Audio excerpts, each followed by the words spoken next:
Салам достор, бүгүн сиздер менен эң эле оңгой, эң жөнөкөй азыктардан жасалган, бирок аябагандай даамдуу, жуп-жумшак болгон сонун токочтордун рецепти менен бөлүшкүм келди. Жарым саатта эле баардыгы даяр болуп калат, андыктан сөзсүз түрдө жасап көрүңүздөр.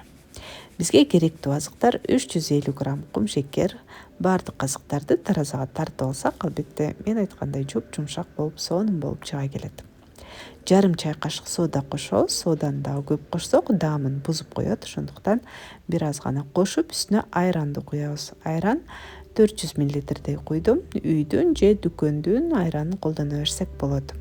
Сода менен айран аралаштырганда реакцияга кирип, быжылдап, көбүп баштайт. Аралаштырып, бир аз көптүрүп алабыз дагы. Андан кийин үстүнө өсүмдүк майын куябыз. Мына ушинтип көбүрүп чыкты. Эми 150 мл таза, жыты жок, жакшы өсүмдүк майынан куюп, кумшекери толук эригенче жакшылап аралаштырып алабыз 5-6 мүнөттөй. Сөзсүз түрдө кумшекерди толугу менен жакшылап эритип алышыбыз керек.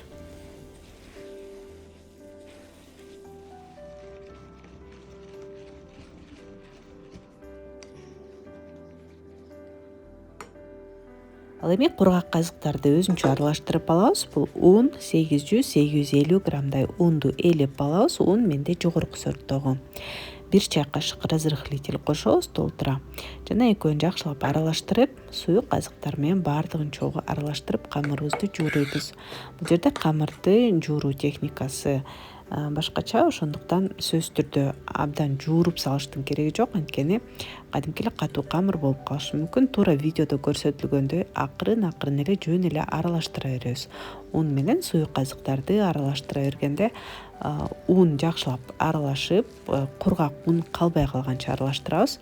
Мен бир аз ундун алгач жарымын салгам, андан кийин калган жарымын салып, баардыгын аралаштырып алдым. Абдан катуу жууруганда камырыбыз, токочубуз катуу болуп калышы мүмкүн. Ошондуктан жөн эле бизге азыр унду аралаштырып алышыбыз керек. Катуу жууруганда жокмун, ошондуктан бүртүк боюнча эле турат. Эми столдун үстүн бир аз ундап эле камырыбызды ушул столдун үстүнө коюп,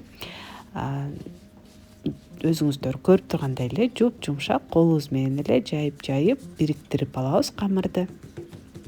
Андан кийин өбөлүктүн жардамы менен акырын жайып койсок болот.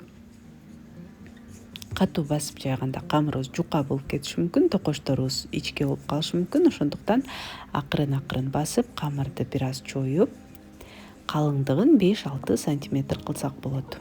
5 сантиметрдей калтырабыз дагы. Андан кийин кез келген форма менен кесе берсек болот. Менде ушундай тоголок форма бар экен, ошол менен кесип алдым. Ар кандай токочтун формалары болсо, коржуктун формасы болсо, ошол менен кесе берсек болот. Же жөн гана борсок кескич менен деле кесип, жашынакай кылып, бул өзүңүздүн фантазияңызга жараша. Мына ушундай тоголок, бир аз калыңыраак болот, камыры 5 сантиметрдей. Алып духовканын листине кое беребиз. Алдына пергамент кагазын же тефлон ковригин төшөп койсок болот. Андан кийин жумуртканын сарысы менен жакшылап бетин майлап алабыз.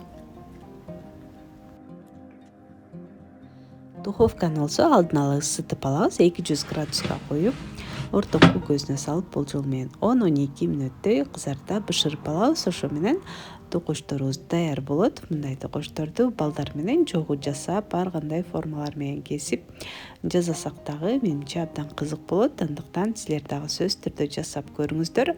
Жагат деген ойдомун. Аябагандай даамдуу, сөзсүз түрдө жасап көрүңүздөр. Жана отзыв жазып, комментарий калтырганды унутпаңыздар. Кийинки видеолордон көрүшкөнчө саламатта калыңыздар.